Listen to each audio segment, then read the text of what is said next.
Welcome to Skin Deep here on SiriusXM Radio, channel 141, HUR Voices. I'm your host, Sharrarne Morton. And as always, I'm so excited to be here with you. I have on today's show the one, the only dynamic Nkechi Taifa. She's a civil and human rights attorney, a scholar activist, and an author. And she's president of the Reparation Education Project and the Taifa Group. And folks, if that doesn't tell you how much of a superpower Taifa is, how about the fact that she serves as a senior fellow for the Center of Justice at Columbia University? She's been on every major TV news platform, and she's spoken to every audience, including the United States Congress, about reparations for African Americans. Y'all have to go buy her book called Black Power, Black Lawyer, My Audacious Quest for Justice. This woman is bad to the bone. So as I always say, we're going to be doing more than just scratching beneath the surface. You know, here on Skin Deep, we're always talking about Black skin and how beautiful it is and how beautiful we are as a people. And by the way, folks, email me at skindeepradioshow@gmail.com or go to SharrarneMorton.com and let me know what you think about the show. Stay tuned. We'll be right back with more information you just can't afford to miss here on Skin Deep.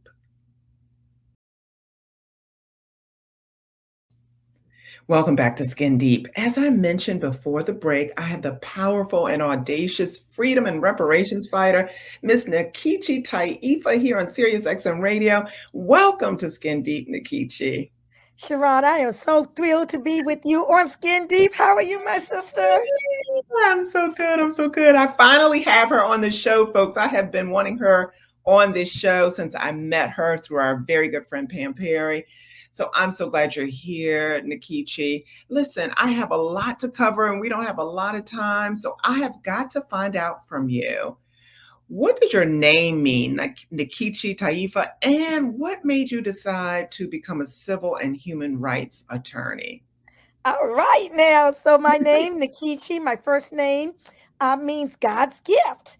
And Okay. my last name means nation. But, when I got my African name, I adopted an African name when I was 16 years old. I'm flipping through the pages of an African names book. And I see this name, and I didn't know the correct pronunciation back then as a teenager. So I looked at it and it looked like it said Nkechi. Years later, after I'm in college, I find out it really is Nkechi, in like in Puma, and the E had the A sound and all that jazz. And I tried to pronounce it the way it would be pronounced if I were an Igbo in Nigeria, but Nkechi had just kind of stuck with my psyche. So I just kept Nkechi, but it basically means God's gift, and Taifa means nation or nationhood. Oh, I love how you said that you came up with this name when you were young, 16 years old. So you were woke, quote unquote, back then too, huh? Yeah, well, they didn't call it that then. They just called it crazy or militant or whatever. But I was all that as a teenager. Absolutely. That's wonderful. What made you decide to become a civil and human rights attorney? Actually, it dates back to the time when I was a preteen, I guess you could say. I am in my parents' den. They were both educators in DC public school system. And there was this book in the den called A Pictorial History of the Negro in America. And I'm looking through the pages and I see this entry about this 14-year-old boy who was from Chicago, who was visiting relatives in Mississippi, who was found at the bottom of Mississippi's Oh, Tallahatchie River. Of yeah. course, his name was Emmett Till. And it just left such an impact on me because I was like 5 months old when this lynching occurred. And I'm thinking that all these things about slavery and discrimination happened way back in millions of years ago. I had no concept of time. But to find out that that was in my lifetime, to find out Mhm. later on that I'm in first grade when Fannie Lou Hamer is beat to within an inch of her life simply for Mhm. trying to register to vote. All these things, Sharrarne, had an impact on me because these things were in my lifetime, not something centuries ago. And I just vowed that, I wanted to be a part of doing something about it. But actually, the linchpin of it was I'm in junior high school. And this is when Black Studies was first coming into the classrooms. And so we Mhm. had Black Studies at both junior high schools. I took the course. And there was this poster on the wall with this Black man with a black beret on his head, with a spear in one hand and a rifle in another hand, sitting in a Grand Slam wicker chair. Of course, it was Huey P. Newton of the Black Panther Party. And all my classmates, all the girls were talking about how fine this brother was. I'm asking the teacher, well, why is he in jail? And I'm saying, why is he represented by white lawyers? Where are the black lawyers to represent black people? And it was really then that I decided I wanted to be one of those lawyers to represent black people and to undo a lot of the injustices that have been done to us. Wow, Nkechi, I'm so glad that you were conscious back then. You knew what our people had been through and what they were still going through and continue to go through today in 2022. So I can only thank you for going down that path and becoming a civil and human rights attorney. You saw what we needed as a people and you took action. And I'm just so grateful to have you and to know you and to call you my friend. So I wanted to also talk a little bit about reparations, Nkechi. For a lot of people who might not know what it is, I want you to tell them what it is and what is it that you do as president of the Reparation Education Project? Because it seems like everybody else, all the other ethnic groups have gotten reparations except for us. We'll get into that even more. But how did you go from being a civil and human rights attorney to president of the Reparation Education Project?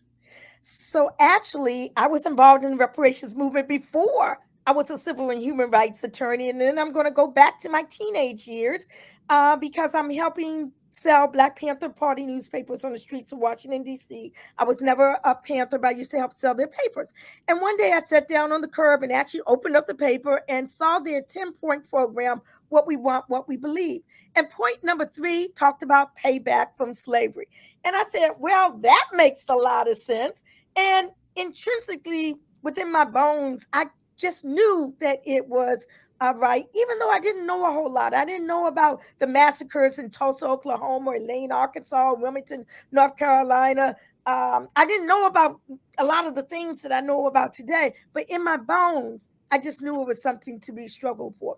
So all this time, it was on the fringes, in the Black Power, in the Black nationalist movement, Nation of Islam, and the like.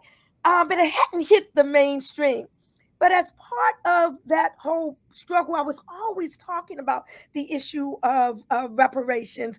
I helped to found an organization, the National Coalition of Blacks for Reparations in America in 1987, worked closely with Congressman John Conyers in 1989 when he introduced H.R. 40, the Commission to Study Reparation Proposals for African Americans. But now jump whatever into the 21st century, I did form my own reparation organization, Reparation Education Project, to seek to bring additional value to this issue whose time has come. This issue that is just spreading like fire across this country now since really 2020,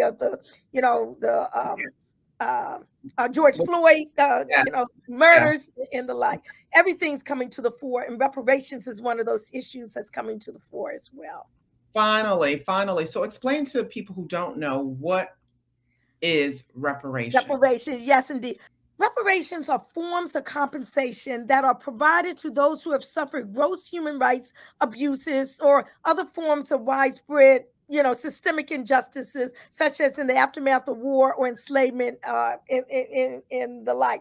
I say in the context of Black people in America, reparations constitutes essentially 4 elements. Number 1, the formal acknowledgement that there was a historic wrong and an official, unfettered apology. Number 2, the recognition that the injury has continued and still continues down through to today. And number 3, the commitment to redress by the federal government, which sanctioned this enslavement, and by state and local governments and other culpable parties, such as academic and religious institutions and corporations and industries and private estates. And then finally, number 4, the actual compensation, the actual redress in whatever form or forms are agreed upon. I'm glad you explained that, because to me, I can't put a price tag on all of that. I mean, it is what has happened to us as a people from the time they put us on the ships to cross the transatlantic.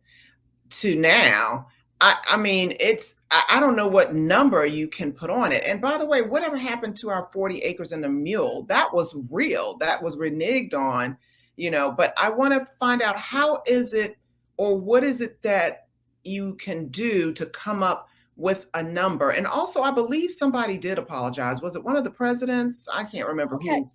who.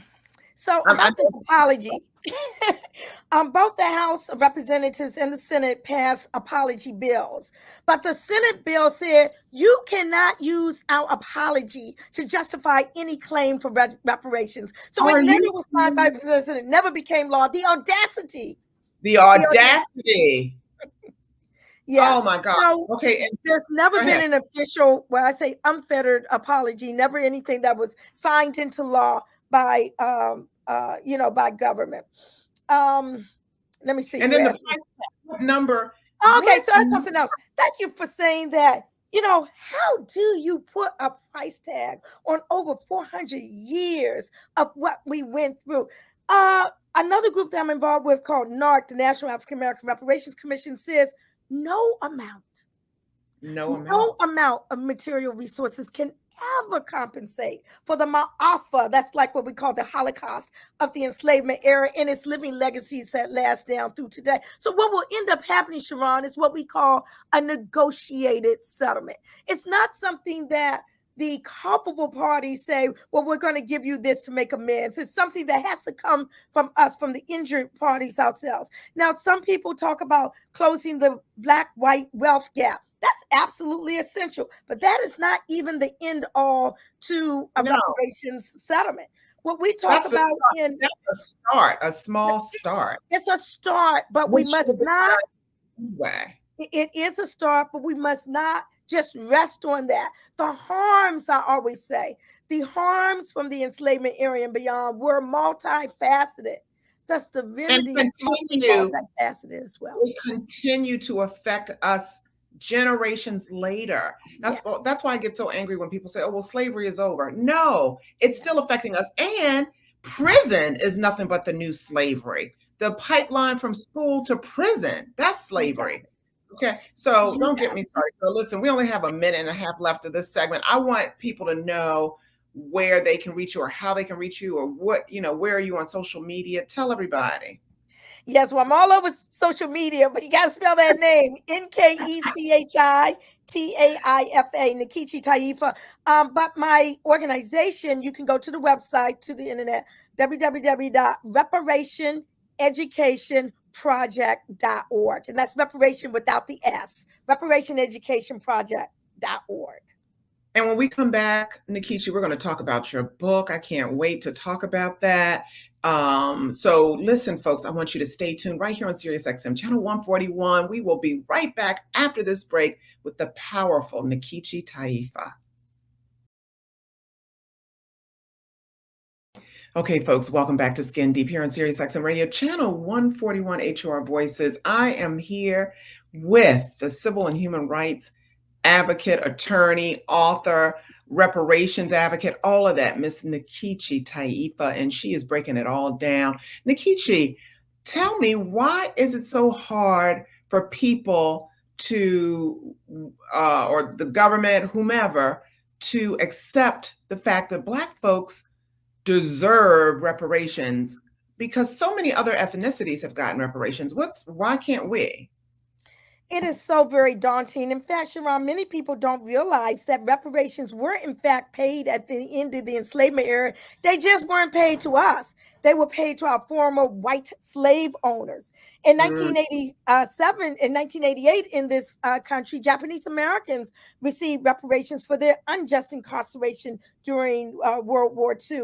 Over the mhm. years, various Native peoples, pursuant to the Native lands claims, receive reparations, but again, just to a degree, nowhere near what they suffered. But what have we gotten? Right. Nothing. We have people coming in to this country who get all the benefits and this and that and the other, and still we're always at the bottom of the heap. I talk Yeah. about some of this in my TED talk on reparations, my TEDx talk. It's called Reparations and Issue Whose Time Has Come. And I lay out some of these disparities. Why? Why is it Mhm. that we're not treated I as don't get it. others? We helped build, not help, we built this country. Okay. We built the White House. What is it about us that people say no? I mean, and do you think we will ever get reparations, honestly, Nkechi? Oh, well, let's put it this way. I am much more optimistic than I have ever been. Why? Because history is being made right now. Right now, the state of California is engaged in historic hearings. They have a reparations task force for the whole state talking Wow. about reparations for California. The city of Evanston, Illinois, creatively used tax revenue from the illegal cannabis industry to pay reparations in terms of housing in that jurisdiction. So over 100 jurisdictions across the country now are looking at this issue. The U.S. Conference of Mayors has talked about this issue. Amalgamated Bank has supported the issue. Even Ben and Jerry's ice cream has issued a challenge to other corporations to speak up. Universities, religious institutions. I mean, this issue is just popping all over the country. So yes, I am optimistic. I am Yeah. optimistic. In my lifetime, something will be happening. That's a good thing. And, I am hearing more and more about, jurisdictions and they're giving land back to Black folks that they stole, the beaches back to Black people that they took. I am starting to see that. And you're right. This all happened during COVID and with the George Floyd murder. That's why I Yeah. always say COVID was a blessing and a curse. You know what I'm saying? A Yes. curse because so many people died from it, unfortunately, but a blessing because it awakened this country and it allowed us to finally see what has been done to Black folks for centuries. George Floyd Yes. wasn't the first Black man No. who a cop stepped on his neck and killed him, but it was so good that people had their cell phones, they were able to record it, people were at home, everybody's shut in the house watching TV because of COVID, and they saw this man begging to, for his mother while they were slowly murdering him. So yes, Yes. it's a good thing. I'm so glad to see that and to hear that you believe that reparations is on the way. Yes.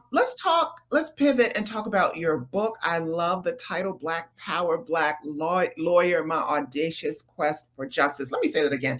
Black Power, Black Lawyer, My Audacious Quest for Justice. Tell us about the book. Nkechi, what made you write it? What is it all about? Okay, so the book is my personal story. It is my memoir, and it traces what I call the rebellious journey of a young woman coming of age during the Black Power era and the social justice lawyer that she becomes. That's me. I wrote the book because I wanted this era that impacted me so greatly, particularly when I was a teenager and throughout my 20s. I wanted this era not to be swept under the rug. We tend to go from the civil rights era um, uh, to Black Lives Matter, but there was a Black Power movement in between that. Yes. Yeah, that we don't hear. I mean, you might hear about the Black Panthers, okay, but you don't hear about a lot of the other the reparations movement. You don't hear about that, and all of that was part and parcel of people whose feet I sat at.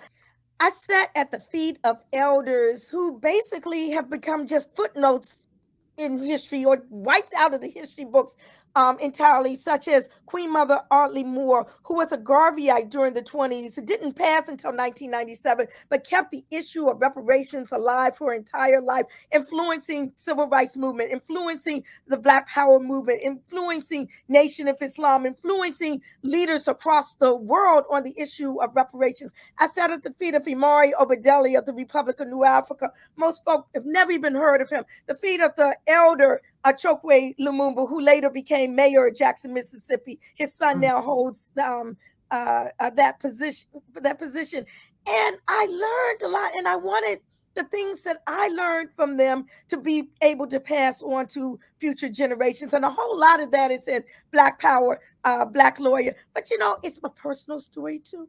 So there's some personal stuff in there as well Yes. as political. So it's a comprehensive view, I guess you could say, of a young woman growing up during that time. I love it. Where can people buy the book? Where can they get it, Nkechi? Well, they can get it on the HO Amazon, but I like to steer folk to the black bookstores.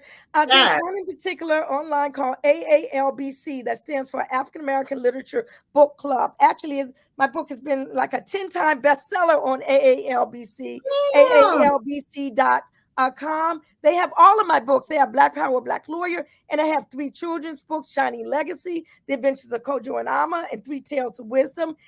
And they have pre-sales for my reparations book that will be coming out very soon, called Reparations on Fire: How and Why It's Spreading Across America. So go to any black bookstore and ask for it, or you can go online to aalbc.com.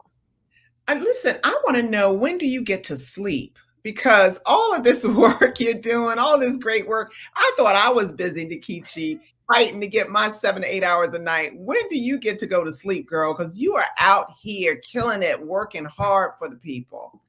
I really appreciate that, but I really need to engage in more self care. That's Yeah. very important. That's very critical, so that we can continue doing the work that we do. And I just want to also give a shout out, if I can, to some of the people who wrote endorsements for my book. With Angela Davis, the infamous, the famous Angela Davis, Danny Yeah. Glover, the actor Danny Glover, James Foreman Jr., the son of the civil rights icon James Foreman, Sonia Sanchez, the Oh, poet, Nikki Giovanni. All these were people who influenced me. Julius Garvey, the son of the Honorable Marcus Garvey, Rukia Lumumba, the daughter of the current mayor of Jackson, Mississippi, Chokwe Lumumba. So I'm just grateful to all of them. I'm grateful to people like you, Sharrarne, who help to uplift the stories of the skin deep, yes, yes, shall we say. girl. And I need to get some of that self care. Yes, we all do. We all do. Otherwise, we won't be able to continue to uplift, right? We got to take care of ourselves first. What do the airline stewardesses tell us when we get on the plane? When Put the that when the mask on first. you got to put it on yourself first. So yes, you got to get some rest so that you can keep uplifting the people. Listen, my last question for you, Nkechi, what do you see yourself doing in 5 years that you haven't already done yet, girl? I'm hoping you'll say relax on some beautiful Stay on beach. some beach. I like to be able to say relax on some beach, but um, I actually would like to sit back and watch the seeds of everything that I helped to plant come to fruition. When I talk Oh, about reparations in my lifetime, the young people are doing it. That was a young woman that ended up bringing justice to the landowners, the descendants of the landowners of Bruce's Beach in yeah, California. I mean, they're young people who are taking doing this issue to yeah. another level. And what I just hope they do is just read my works, just as I sat at the feet of my elders, that they sit at the feet of people, elders who are in their midst as well, so that we can go in and stand on each other's shoulders and continue the struggle. Well, I'm so glad that you came on Skin Deep, Nkechi. I've been wanting you to be here on the show for a long time, as I mentioned earlier. Glad I got you on here. You're doing God's work, and I just appreciate all that you do. And listen, tell everybody again where they can find you on social media. Yes, you can find me on social media, Facebook, Nkechi Taifa, on Twitter, Nkechi_Taifa, on Instagram, Nkechi Taifa, on LinkedIn, Nkechi Taifa. It's Nkechi Taifa all over. My website, www.nkechitaifa.org. And if you start typing it in, it might just come up. So just start that NKE, I'm all over the place. I'm an open book. You are. You are. Thank you again, Nkechi. I appreciate it. That's it for now, folks. I'm your host, Sharrarne Morton, here again with civil and human rights scholar, activist, and author Nkechi Taifa, giving us the 411 on reparations and justice for Black folks, not just here in America, all over the world. Listen, I hope you love today's show. You can hear it on SiriusXM Radio, channel 141, on Fridays, Saturdays, and Sundays, as well as on iTunes, Spotify, and all the streaming platforms. And email me at skindeepradioshow@gmail.com or go to sharronemorton.com and let me know what you think about the show. Thanks again for tuning in on all things that are skin deep.